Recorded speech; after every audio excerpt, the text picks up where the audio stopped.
Hayal kırıklığım olma ve düşün, orası kalabalık.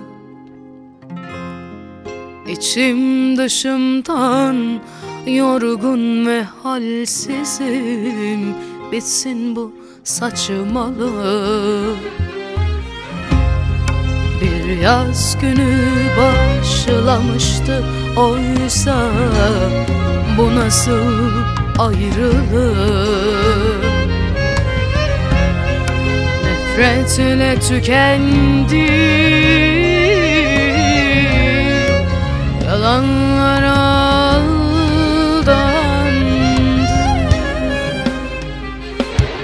Ben kendime zararım, kimseye gelmem. En güzel yarınları atarım çöplüğe.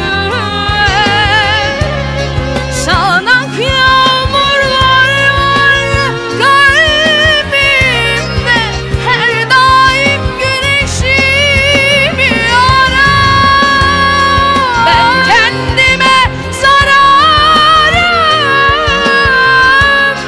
kendime iyi gelmem. En güzel yarınları atarım çöplüğe.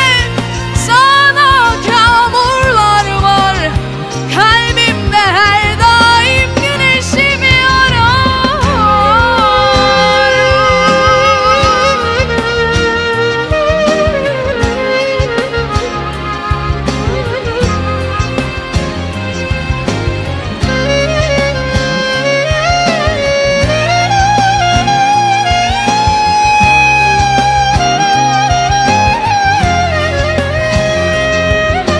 Hayal kırıklığım olma ve düşün, orası kalabalık.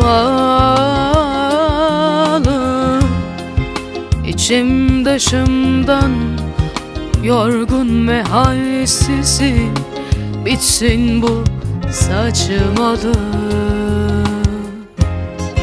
Bir yaz günü başlamıştı oysa, bu nasıl ayrılık?